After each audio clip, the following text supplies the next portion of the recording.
मित्र स्वागत आहे तुमचं तुमच्या आवडीच्या चॅनलमध्ये ज्याचं नाव आहे मराठी कथा। या ठिकाणी तुम्हाला मिळतील विविध जॉनरच्या कथा। या चॅनलमध्ये तुम्हाला केवळ मनोरंजनच नाही तर मनोरंजनापेक्षाही खूप अधिक मिळेल। आम्हाला सपोर्ट करा, चॅनलला सबस्क्राइब करा आणि कथाप्रेमींच्या या जगात सामील व्हा।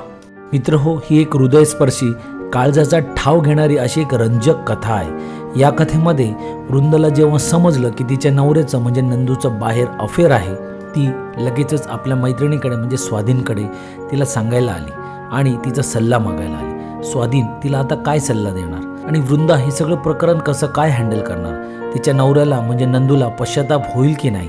आणि आय एम शुअर ही कथा तुम्हाला नक्कीच आवडेल। मित्र तुम्ही प्रवासात असाल, तुम्ही घरकाम करत असाल, तुम्ही आराम करत असाल, शांतपणे डोळे मिटा आणि ह्या कथेचा आनंद घ्या। चला तर मग कथेकडे वळूया। रिक्षावाल्याला 20 रुपयाची नोट दिली आणि खाली उतरली। आज माझी कार मी आणली नव्हती, ड्राईव्ह करता आले असते तर नक्कीच कुठेतरी धडकले असते। हो बाई 2 रुपये घ्या, रिक्षावाला म्हणाला। पण ती 2 रुपयाची नोट घ्यायचं काही सुचलं नाही मला। मी समोरच्याच अपार्टमेंटमध्ये असणाऱ्या स्वाधीनच्या फ्लॅटच्या दिशेने चालू लागले। नकळतच माझी पावलं जिना चढू लागली। मी स्वाधीनच्या दारात आले। दार उघडच होतं। तिच्या हॉलकम ऑफिसमध्ये दोघीजणी अगोदरच बसलेल्या होत्या। स्वाधीन त्यांच्याशी काहीतरी बोलत होती आणि त्यांचं बोलणं ऐकून घेत होती। मला बघूनच तिने खुणेनंच तिथल्या रिकाम्या खुर्चीवर बसायला सांगितलं आणि मी आज तिच्याकडे मुद्दाम आले नव्हे स्वाधीनकडेच यावं असं माझ्या मनाला वाटलं। या क्षणी मला तिचा सल्ला हवा होता आणि त्याच्यापेक्षाही तिचा आधार हवा होता। खरं सांगायचं तर माझं अस्वस्थ, दुःखानं व्याकुळलेलं आणि वंचलेलं, दुखावलेलं मन तिच्यापुढं मोकळं करायचं होतं आणि मला शांत व्हायचं होतं। आम्ही दोघी कॉलेजमधल्या मैत्रिणी। नंतर मी मेडिकलला गेले आणि तिने MSc केलं, त्याच्यामुळे आमच्या वाटा वेगळ्या झाल्या। काही वर्षांनी आम्ही एकमेकांना विसरूनही गेलो। विशेषतः मी, माझं क्लिनिक, माझा संसार, निधी, निशित, ही माझी मुलं, या आघाड्या सांभाळताना इतर कशाचाही विचार करायला मला सवड देखील नव्हती आणि याच्या पलीकडचं जगच मी विसरून गेले होते, कारण हेच माझं जग होतं। मात्र स्वाधीनची भेट पुन्हा योगायोगाने झाली।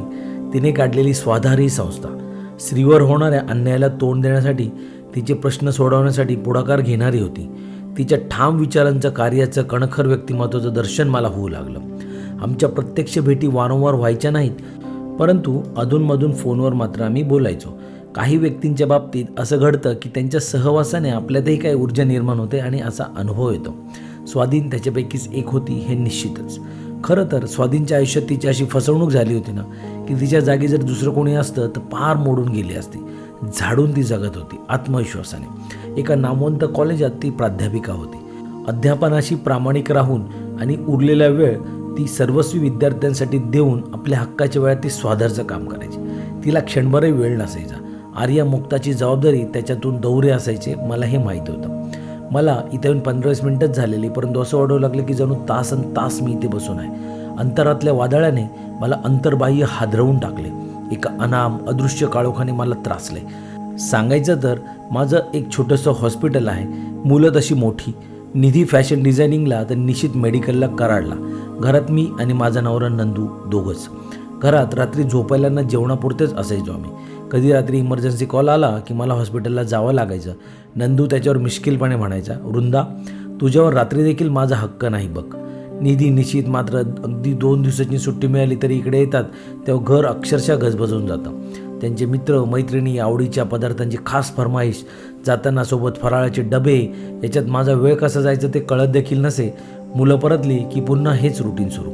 आम्ही एवढे बिझी असलो तरी आपल्या कामातून, व्यापातून सवड काढून निदान रविवारची एखादी संध्याकाळ एकमेकांसाठी राखून ठेवण्याचा आम्ही प्रयत्न करत असू। 2-4 महिन्यातून एकदा जवळचीच 1-2 दिवसाची ट्रिप करायचो, मनमुराद भटकणं व्हायचं। एकूणच माझं आयुष्य सुखाचं होतं, मी आनंदात होते। आम्ही आपापल्या आवडीच्या क्षेत्रात काम करत होतो। कामाचं समाधान तर होतंच, परंतु पैसेही भरपूर मिळायचे। मुलांची तर काहीच काळजी नव्हती, ती गुणी होती।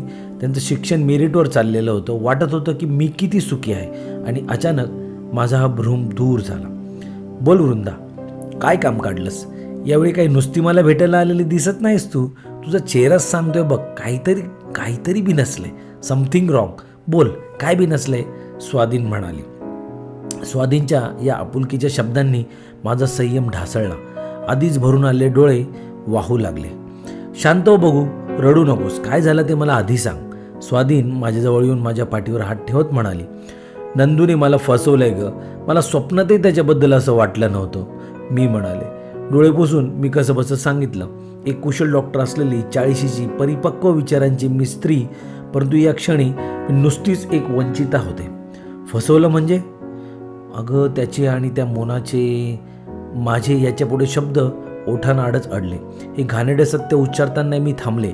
म्हणजे ती बॉयकटवाली तुझी मामे जाऊ? हो. तुला खात्री आहे वृंदा? हो. त्या दोघांनाच फिरताना मी स्वतः बघितलं तेव्हा माझी खात्री झाली. त्या दिवशी नंदूने सांगितलं की तो 8 ते 10 वाजेपर्यंत मीटिंगला जाणार आणि नेमकं त्याच दिवशी 9 वाजता मला व्हिजिटला जावं लागलं. त्यावेळी नंदू मोनासोबत होता. मी त्यांना पाहिले हे त्यांना कळलेलं नाही आहे. तसा परागने म्हणजे माझ्या मावस भावाने 5-6 महिन्यापूर्वी सूचकपणे बोलून मला याच्याबद्दल सांगितलं होतं, परंतु माझा विश्वास काही बसला नव्हता. पण आता मात्र माझ्या या बोलण्यावर स्वाधीन काहीशी गंभीर झाली आणि विचारात घडली. आता तुझी प्रतिक्रिया काय? काय करावंसं वाटतं तुला? तिचा प्रश्न. तेच तर सुचत नाही म्हणून तर तुझ्याकडे आले. महिला मोर्चा आणू का तुझ्या नवऱ्याच्या ऑफिसवर? वातावरणातला ताण हलका करण्यासाठी स्वाधीन म्हणाली. तुला थट्टा सुचते ग? इथे माझा जीव चाललाय, मी बोलली. वृंदा, पण तू मनातून काहीतरी ठरवलं असशीलच ना? माझं मन इतकं उद्ध्वस्त झालंय ना की काही विचार करण्याच्या परिस्थितीतच मी नाही आहे ग. सारखा फक्त हाच विचार करते, असं घडलंच कसं? काही जणांच्या बाबतीत असं घडत असतं, परंतु तुझ्या बाबतीत असं घडायला नको होतं, कारण तुम्ही दोघे एकमेकांवर प्रेम करणारे, समजून घेणारे आहात. होतो गो असं म्हण. तुझी तशी खात्री आहे म्हणतेस ना, तर मग तसं घडलं असं आपण गृहीत धरूया. पण आत्ता मी काय करू? माझा केविलवाना प्रश्न. नंदूला डिवोर्स देणारेस? तसं असेल तर मग मी मदत करेन. डिवोर्स? छे, ती कल्पनाही मी काही करू शकत नाही. का? तू डॉक्टर आहेस ना, तुझं इन्कम तर नंदूपेक्षाही जास्त असेल. तुझं हॉस्पिटलही तुझ्या नावावरच आहे, तेव्हा त्या बाबतीत काय अडचण येणार नाही तुला. स्वाधीनचं हे बोलणं माझ्या मनाचा थांग काढून घेण्यासाठी आहे. ह्या त्या परिस्थितीही माझ्या लक्षात आलं, कारण ती मॅरेज काउन्सिलिंगचंही काम करत होती आणि पती पत्नींचे मतभेद दूर व्हावेत, शक्यतो त्यांनी विभक्त होऊ नये असाच तिचा प्रयत्न असायचा. नाही स्वाधीन, मी कधीच डिवोर्स नाही घेणार. माझ्या मुलांचं जीवन मला विस्कटून टाकायचं नाही आहे. त्यांची करिअर व्हायची, 4-5 वर्षांनी लग्न होईल, अशा वेळेस हा निर्णय मी घेऊ शकत नाही. हो ना? मग रडू नकोस, खंबीर हो.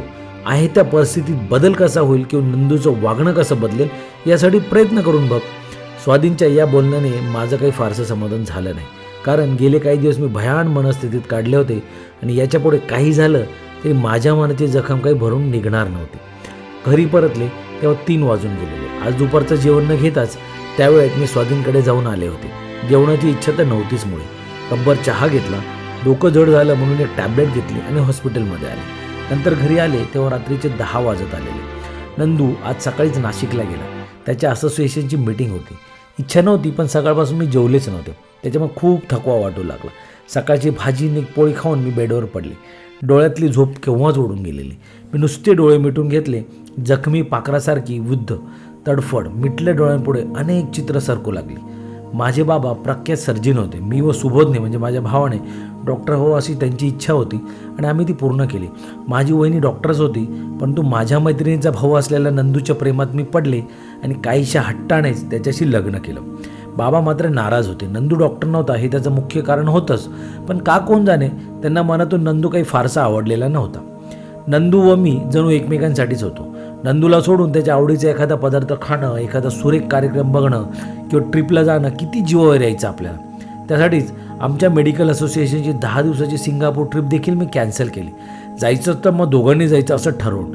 1 ना 2 नंदूच्या सहवासातील अनेक आठवणी माझ्या मनात रुंजी घालू लागल्या. पण मग असं अचानक आज काय घडलं आणि कशासाठी? माझं प्रेम अपुरं पडलं का? माझं सौंदर्य, माझा स्मार्टनेस, माझी बुद्धिमत्ता हे सारं का नगण्य ठरलं त्या नटव्या मोनापुढे? का? या प्रश्नांनी माझं अंतरंग पोखरू लागलं. सकाळी सकाळीच नंदू आल्याचं कळलं. त्याच्याजवळ दुसरी चावी होतीच. एरवी त्याची चाहूल लागताच मीच दार उघडायची, परंतु आज मी तशीच उठून बाथरूममध्ये गेले. सवयीप्रमाणे चहा नाश्त्यासाठी डायनिंग टेबलावर समोरासमोर आम्ही बसलो. कशी आहेस? कालच्या दिवसात काय विशेष? माझ्याकडे बघत हसत त्याने विचारलं. मधाने माखलेली सुरी फिरवावी तसे वाटले त्याचे ते गोड शब्द. अलीकडेच त्याच्या वागण्यात बराच बदल झालेला होता. म्हणजे नेहमीपेक्षा तो माझी अधिकच काळजी घेऊ लागला होता. त्याच्या बोलण्यात अधिक आपुलकी व्यक्त होऊ लागली. हा बदल या 5-6 महिन्यातला. सुरुवातीला मला वाटलं की निधी निश्चित जवळ नाही आहे, म्हणून मुलांवरचं माझं विलक्षण प्रेम त्याला माहिती आहे, त्याच्यामुळेच मी नर्वस होऊ नये म्हणून नंदू मला अधिक जपतोय. पण ते त्याच्यासाठी नव्हतं हे माझ्या लक्षात आलं. मोनाबरोबरच्या प्रकरणाने त्याला निश्चितच गिल्टी कॉन्शियस आलेला असणार आणि त्या अपराधाची बोच त्याला जाणवत असणार आणि म्हणूनच त्याची भरपाई म्हणून माझ्यावरच्या प्रेमाचं हे नाटक तो करत असेल. या क्षणी मी त्याचा देखणा चेहरा बघत होते आणि मनात तिरस्कार उफाळून येत होता. या माणसाला आपण सर्वस्व दिलं, गेली 20 वर्षे याच्या सहवासात राहतोय, याच्याशी पवित्र विवाह बंधाने बांधलो गेलोय, याचा संसार आपण फुलवला, याच्या मुलांची आपण आई आहोत, तरीही आज हा सर्वस्वी परका का वाटतोय? याच्याविषयीचं हृदयातलं प्रेम आटून गेलंय. अंतरंगातले उमाळे, प्रीतीचे झरे अचानक नाहीसे झालेत. भूकंपाने जमिनीला भेगा पाडाव्यात, उलथापालथ व्हावी तसं माझं मनोविश्व मुळापासून हादरले. ज्या भावनेच्या नाजूक धाग्याने आपण याच्याशी बांधलो गेलो होतो ते बंध या क्षणी तुटले सारे. नंदूच्या प्रश्नाला उत्तर काही द्यावंसं वाटलं नाही, बोलावंसंही वाटेना. त्याचा ना माझा कसलाही संबंध उरलेला नाही आणि असलाच तर बाहेरच्या जगापुरता ही माझ्या भावना माझ्या मनात आली. तुझ्यासाठी साडीनं निधीसाठी ड्रेस आणलाय. तो पुन्हा बोलला. वृंदा, आज अभयकडे बोलवलं आपल्याला. 10 तारखेला तो अमेरिकेला जाणार आहे. 6 महिने काही पुन्हा येणार नाही. लवकर गाठीभेटी होणार नाहीत म्हणून आज त्याने आपल्या फ्रेंड सर्कलला बोलवलं. रात्री 9ला त्याच्या बंगल्यावरच गेट टुगेदर आहे आणि जेवण पण आहे. बघू, मी म्हणाले. म्हणून मी तटकन माझ्या बेडरूमकडे वळाले. माझ्या मागोमाग घाईने नंदू आला. वृंदा, तुझी तब्येत बरी नाही का ग? त्याच्या आवाजात पुरेपूर काळजी होती आणि त्याचीच मला घृणा आली. Vrinda, is something wrong? त्याला उत्तर न देताच मी रूमचं दार लावून घेतलं. ये वृंदा, अगदी वेळेवर आलीस, नाहीतर एखादी केस आली की संपलंच. माझा हात घेत मोहिनी म्हणाली. अभयची बायको मोहिनी माझी मैत्रीण. तिचा दुपारी फोन आला होता. ती देखील अभयसोबत जायची होती. तिने खूप आग्रहाने बोलवलं. मलाही वाटलं 4 चौघात मिसळल्यावर माझी व्यथा विसरली जाईल. मी माझ्या वृंदावन हॉस्पिटलला जातानाच मोहिनीकडे जाताना नेसायची साडी, ब्लाऊज कॅरीबॅगमध्ये नेली होती. वृंदावन म्हणजे माझ्या हॉस्पिटलच्या वरच्या मजल्यावरच माझ्यासाठी अटॅच बाथरूम असलेली एक रूम बांधून घेतली होती. खूप कामामुळे घरी जाणं जमायचं नाही, तेव्हा माझ्या रूममध्ये जाऊन मी फ्रेश होत असे.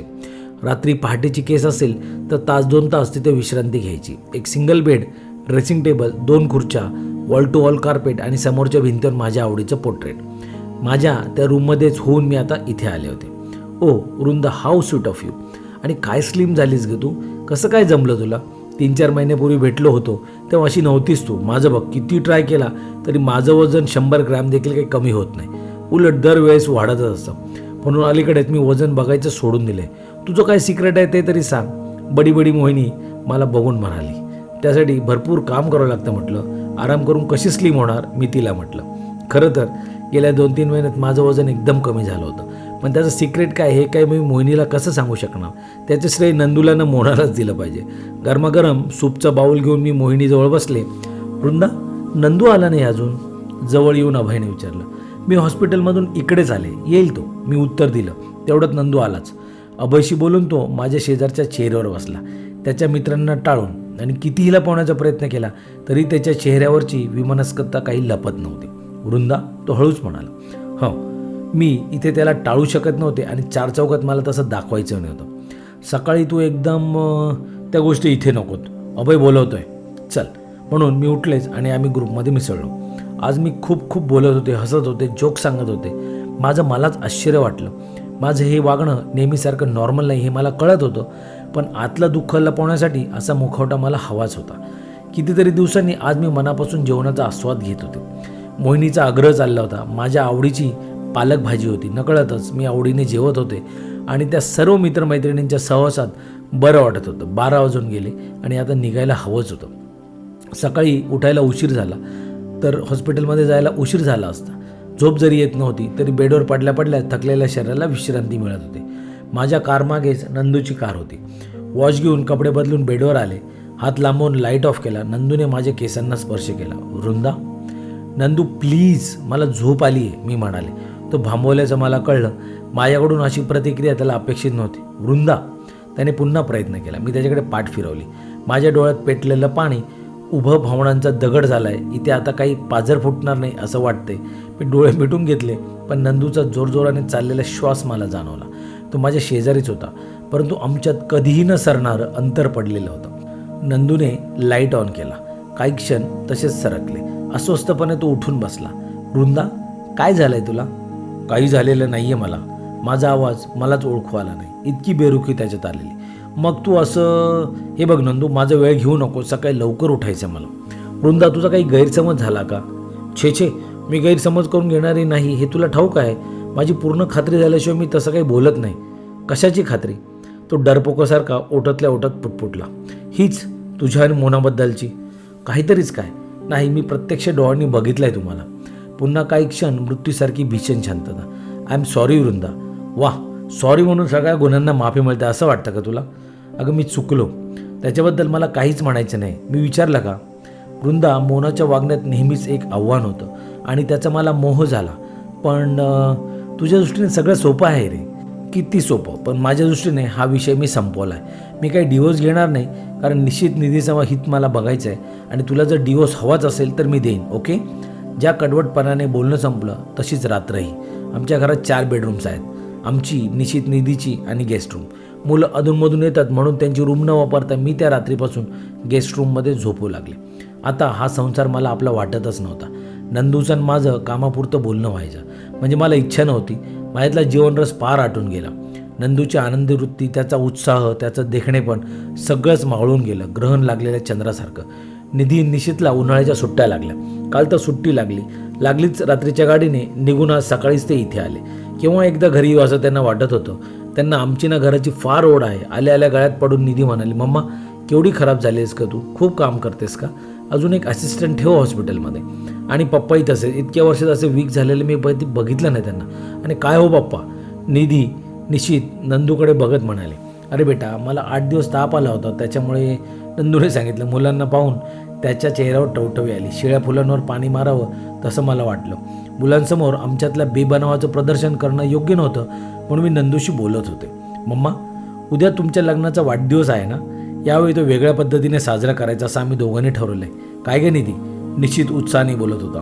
हो मम्मा, आमचं प्लॅनिंग वेगळंच आहे. अगं पण काय करायचं ठरवलं आहे? मी निश्चितला म्हटलं.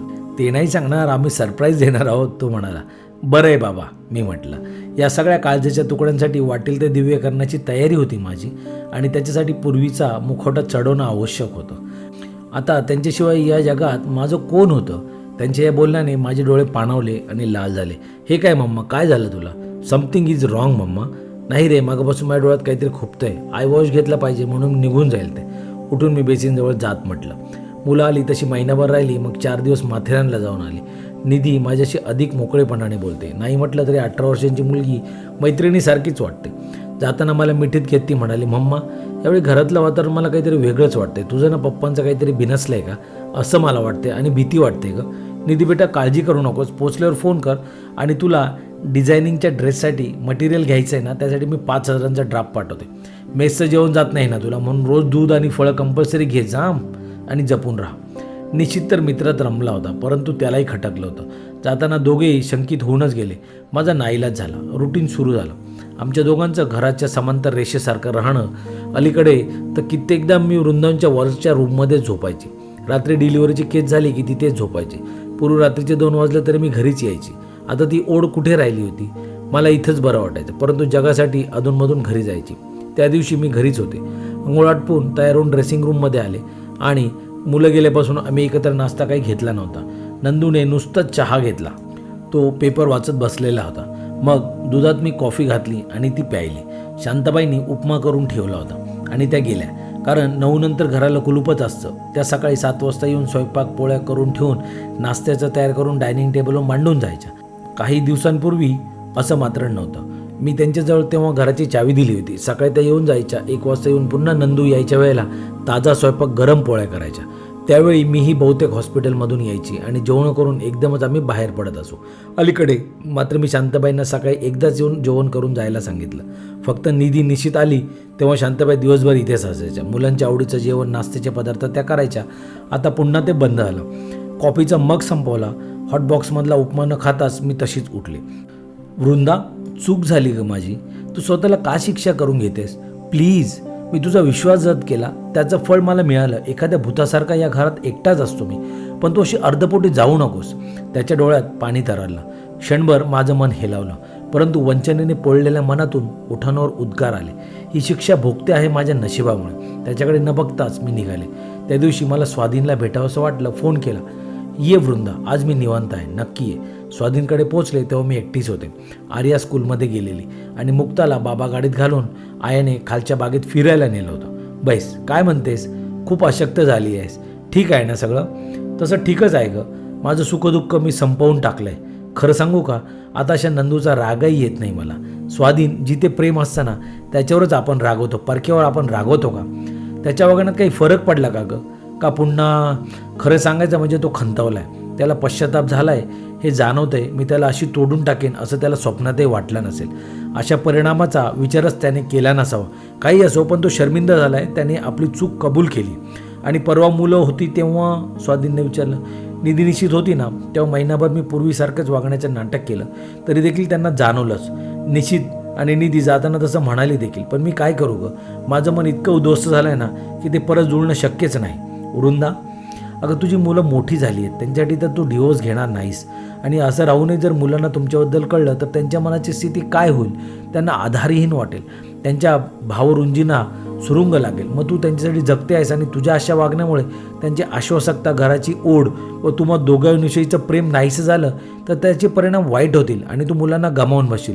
मग याच्यापेक्षा डिवोर्स घेतलेलाच बरा. अगं मग मी काय करू? यात माझी काय चूक आहे सांग स्वाधी. तू मध्ये मला फोनवर सांगितलं होतंस की तू अलीकडे हॉस्पिटलच्या तुझ्या रूममध्ये कित्येकदा राहतेस. ते सोडून दे, कारण अशा गोष्टींचा गवगवा हा होतोच. हे तुझ्या नातेवाईकांना, मित्रमैत्रिणींच्या लक्षात आलं असेल आणि हे मुलांना कळणारच, आणि तेही बाहेरून. ते वाईट होईल. आणि नंदूला खरंच जर पश्चाताप झालाय तर त्याच्याशी धरलेला अबोला सोड. आपल्या मनाविरुद्ध काही गोष्टी कराव्या लागतात, त्यातली ही समज. निधी आणि निश्चितसाठी तर तुला हे करावंच लागेल वृंदा. म्हणजे मी काय वार झेलायचे आणि सहन मीच करायचं आणि वरती वार करणाऱ्याचं कौतुक करून म्हणायचं की वा काय शौर्य आहे, चांगला न्याय आहे. मी चिडून म्हटलं. स्वाधीन थोडीशी हसली आणि माझा हात हाती घेऊन म्हणाली, खरी शूर तर तू आहेस वृंदा. वार झाल्यावर भॅडासारखी पळून गेली नाहीस तर त्याला तू खंबीरपणे तोंड दिलंस, म्हणूनच त्याची हार झाली. आणि शरण आलेल्याला अभय द्यायची आपली थोर भारतीय परंपरा आहे ना, तिच्या या मिस्किल बोलण्याने त्या क्षुब्ध मनस्थितीतही मला हसू आलं. म्हणजे मी त्याच्याशी नेहमीप्रमाणे प्रेमाने जगू म्हणतेस? कर बाबा, वाटेल ते. काही झालं तरी मी तुझीच आहे असं म्हणू. करू तरी काय? फक्त नंदूला क्षमा कर आणि घरातलं वातावरण पूर्वीसारखं ठेवण्याचा प्रयत्न कर. स्वाधीनने मला सल्ला दिला. पाहते प्रयत्न करून असं म्हणून मी तिचा निरोप घेतला. स्वाधीनचं बोलणं व्यवहारही होतं. खरं तर माझ्या मुलांसाठी असं वागायला हवं होतं. गेली 4 दिवस मी वृंदावनमध्येच होते आणि आज मी घरी जायचं ठरवलं. घरी आले. आज मला भूक लागली होती. नंदू रूममध्येच होता. त्याचं ताट दिसत नव्हतं, याचा अर्थ तो जेवला नव्हता. मी ताट वाढून घेतलं, घास तोंडात घातला. तेवढ्यात उपाशी झोपलेल्या नंदूची आठवण झाली. उठले. वाटलं त्याला हाक मारावी. त्याच्या रूमच्या दारापाशी गेले. दार आतून बंद होतं. माझी हाक ओठांवरच अडली. अहंकाराने अडवलं मला. म्हटलं, या क्षणी, या सकाळी आपण एकत्र नाश्ता घ्यायचा, नंदूच्या हाती डिश द्यायची. आता माझी भूक मेली. 2 घास खाऊन मी बेडवर गेले. बेडवर पडून माझ्या आवडत्या जुन्या गाण्यांची कॅसेट लावली. नंदूच्या सहवासातील आजपर्यंतचे सारे क्षण, तो भेटल्यावरची आमची ती स्वप्नील धुंदी, प्रेमात एकमेकांना सर्वस्व दिल्याचा तो बेहोशपणा, माझ्या मनाचा बांध फुटला.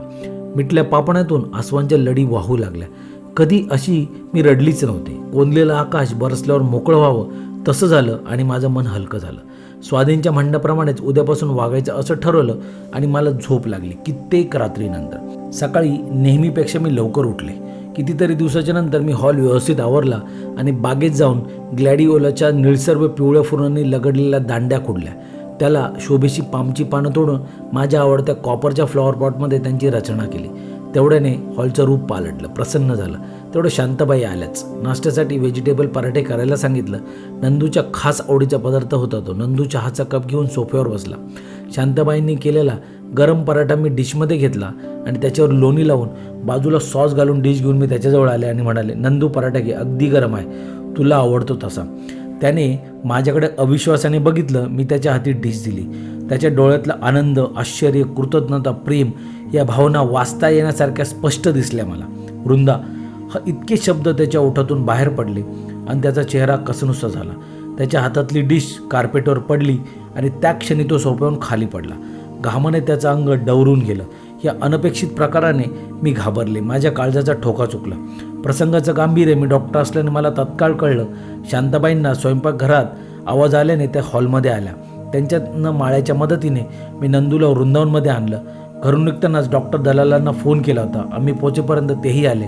ट्रीटमेंट लागलीच सुरू झाली. स्कॅनिंग केलं. ब्रेनच्या ब्लड सर्क्युलेशनमध्ये बारीकसा स्लॉट आल्याने नंदूला अटॅक आला होता. अत्यंतिक मानसिक तणावामुळे हे असं झालं असावं याची मला कल्पना आली. 2 दिवस 2 रात्री मी सतत त्याच्याजवळ बसून होतो. 3ऱ्या दिवशी त्याच्यात थोडीशी सुधारणा झाली. त्याच्या शरीराची डावी बाजू थोडीशी पॅरालाइज झाली होती. बोलण्यावरही परिणाम झालेला. त्याचा देखणा चेहरा विदीर्ण झालेला. डाव्या बाजूचा होठ जरासा वाकडा. मला काही ते बघवेना. हे कळल्यावरच त्याला भेटायला येणाऱ्यांची रीग लागली. मोना व प्रदीप येऊन गेले. तिला बघून माझ्या काळजात वणवा पेटला. नंदूच्या या अवस्थेला हीच कारणीभूत होती याची जाणीव मला झाली. तिसऱ्या दिवशी नंदूच्या प्रकृतीत थोडीशी सुधारणा झाली. निधी निश्चितही आले होते. ते दोघं सतत नंदूजवळ असत. त्याच्यामुळे माझं टेन्शन कमी झालं. आज 4था दिवस होता. मी काही काळासाठी घरी आले. त्याच्यासाठी सूप करून न्यायचं होतं आणि दुसरीकडे काही कामं पण होती. ती करून मी काही क्षण सोप्यावर सुन्नपणे बसून राहिले आणि मी स्वतःला सावरून घ्यायचं ठरवलं. पूर्ववत वागायचं ठरवलं आणि त्याच क्षणी असं का घडावं. 2-3 महिने लागले असतील याच्यातून बरे व्हायला. शिवाय अगदी पूर्वीसारखी त्याची तब्येत होईल याचीही खात्री नव्हती. आज नंदूच्या या अवस्थेचं कारण मोनाच होते.